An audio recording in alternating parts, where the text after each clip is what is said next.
Hi, Facebook. Today is Thursday, September 12th, 2019, and this is your HR moment with Angela Hooper-Menifield and Menifield and Associates. So today has really been a great day. I'm very excited. Our program launched today, our founders launch, and it's been a long, busy day. Lots of emails went out. Some of you may have received some because you're on my mailing list due to either attending an event I hosted, doing an opt-in on a website, or whatnot.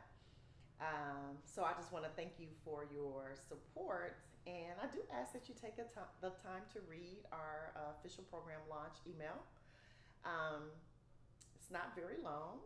It gets right to the point, but the point of it is, with all organizations and programs, it starts with some founding members, right? And so we did a founders launch.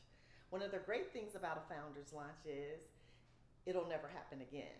So whoever joins in the future will join under a different set of circumstances and terms. So if you weren't one of the 350-ish people who received one of those emails, and you're interested, send me a private message or text me.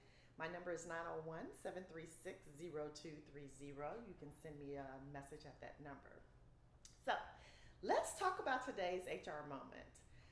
Today, if you saw my Facebook post, I did a training for chapter success for BNI. I'm a member of BNI, and I know I've been talking a lot about BNI, and it dawned on me today. Some of you are wondering, what is BNI? BNI stands for Business Network International. We are over 30-something years old and are located in multiple countries, I believe 90, and have about 200 and something thousand members. Well, BNI is a business networking group, and basically what we do is we refer business to one another, but it's built on the premise of givers gain. So while we do join BNI in hopes of growing our businesses, the philosophy is that you give first. As a result of your giving, you gain. We are required to do CEUs, which is continuing education units, because we should be growing ourselves. And then we're also, expected to have one-to-ones, which means we meet with one another on a very intimate one-to-one basis so we can get to know more about each other's businesses and build rapport and relationship.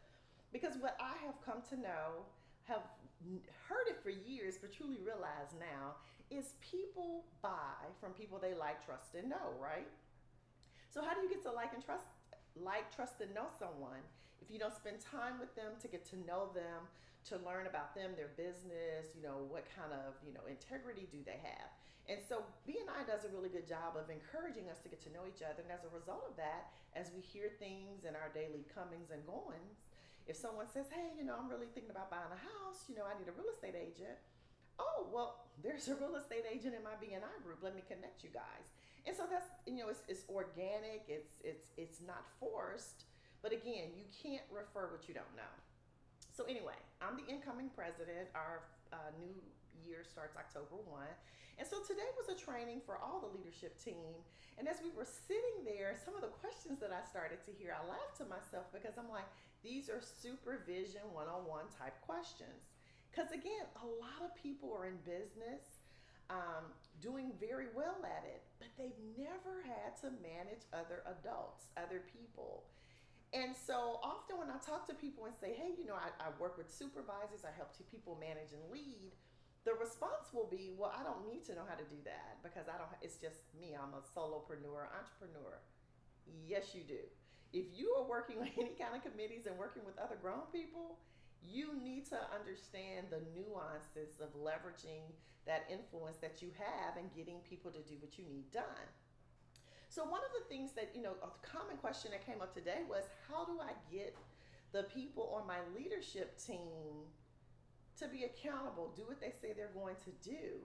We talk a lot about, and this is a blend of the leadership and the management style, but part of leadership is leading by example. So one, for those of us who are officers, we should be doing the right thing first, holding everybody to the same criteria, and then modeling the behavior. That's the leadership. The supervision component of that is what happens when they don't do it. See, it's the supervisor who, and one of the things we talked about today was We're supposed to be there by 7 o'clock in the morning. So at 7 o'clock, we should draw a line on the sign-in sheet. Now, for some people, that felt like, really? Oh, you could just see the angst in the room. Because in their groups, probably no one has been held accountable. It would be like if you worked for an employer and they said there was a time clock, and failure to clock in could mean, you wouldn't get paid or whatever. You wouldn't want your supervisor to require you to sign in and not require everybody else to sign in. And then you hear things like, well, yeah, they're really likable, or they give a lot of referrals. I hear this all the time when I'm doing supervisory training. Usually the person that's the goof off is the person everybody likes sometimes. So, because if it was a person they didn't like, it would be really easy to reprimand them, write them up. But it's the sweet one,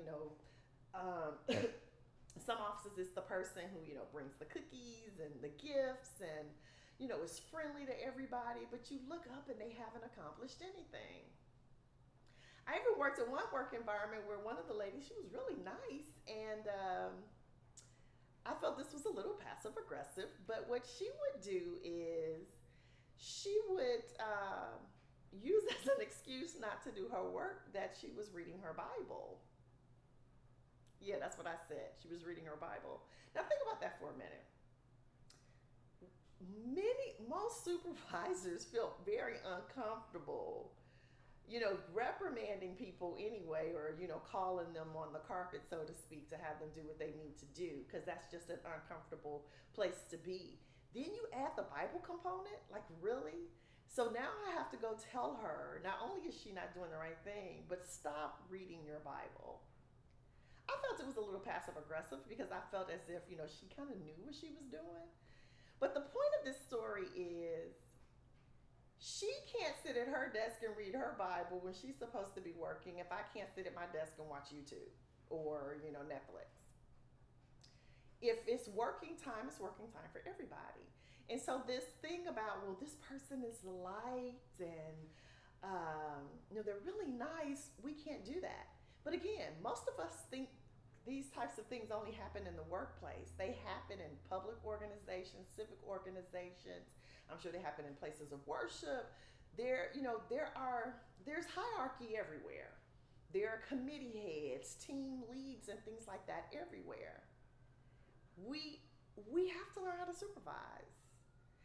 One of the things I remind myself of often, and you've probably heard me say this, is I have never heard, and if you've heard this, please comment on my post. I've never heard someone say about another person that was doing a good job at work, man, you are a natural born supervisor. You were born to supervise. But again, we tell people this all the time about leadership. Oh, you're a natural born leader. Man, you know that, Joe? I tell you, just a natural leader. Why is that? Because supervision is learned. If you don't have pain points with supervision, I promise you I do. And it's not because I don't know how to supervise. It's just because when you manage other people or you're accountable for their work, there are times when that can be stressful.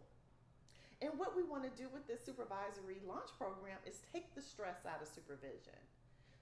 We want people to lead their teams, manage their teams, get the work done, and do it with the certainty, number one, that the way that they're handling issues is done correctly and properly, but also with the understanding that things will come and go, but it's not the end of the world. And there are just some things, the basic tenets that create the foundation so that you don't have issues and complaints and things like that. And if you have them, they won't withstand, or they won't, hold water because you've dotted your I's and crossed your T's. But consistency and being able to withstand outside scrutiny or reproach, these are some of the things that we talk about. And how do you do that? What does that really look like?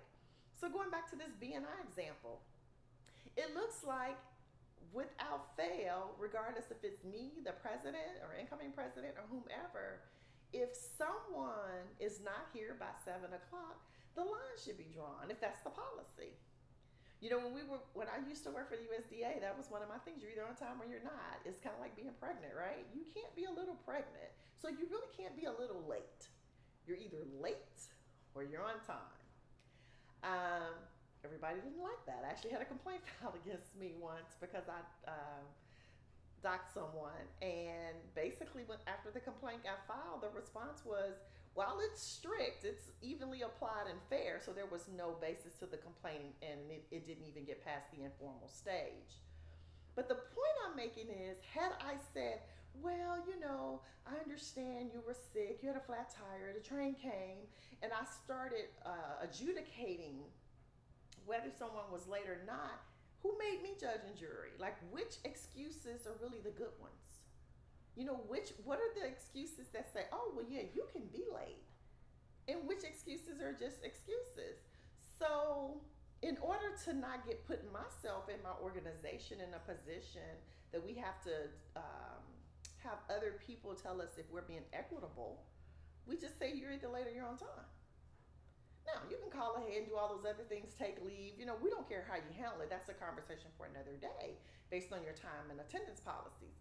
But it can't be that certain reasons are legitimate for being late and certain ones not. Now, one thing that could be is inclement weather. But if there's inclement weather, typically what people do is delayed openings and things like that. And it affects everybody. And then, of course, I would tell my team, if you don't think it's safe, you stay home. Because there's nothing happening here at this place of work that's more important than your safety. So again, as I told you from a couple of days ago, I got a little better about showing people that I cared about them and verbally articulating it. I always cared, I just didn't articulate it as effectively as I wanted to. But anyway, we're all measured by the same yardstick, is the way it was told to us today. And I really like that illustration. We're all measured by the same yardstick. And so if you hold it up, I either line up here or I line up here, but we start at the same place. So treat equally situated people equally, or similarly situated people equally. And you will find that even when people make complaints, you will be able to withstand scrutiny. And it's not about who we like and don't like. Everyone under the same similar circumstances should be treated the same. So, again, busy day. Lunch officially opened up at 6 o'clock this evening. It's open till Monday, midnight. So, I'm very excited. Been a long, busy day. I'm really tired between all the BNI training and getting ready for this, but it's been a really good week. I also got asked to do a radio interview that I'm really excited about. So if you're interested in getting some information about that, I'll get the information. It's an internet radio station, and you can click to get that. Once I get that all finalized, I'll do that next week. This was kind of busy for this week. But anyway, this has been your HR Moment with Menifield and Associates, and now I have to get ready for a call that I host that I'm honored to do with the John Maxwell team on Thursday nights. So it'll be a long night. I won't finish till about 10 o'clock. But thank you guys for watching in. I know some of you came in and out. And that's the great thing about these videos, right? You don't have to watch them live. They stay in replay. Thank you again. This is Angela, and I look forward to talking to you guys tomorrow. Take care. Bye.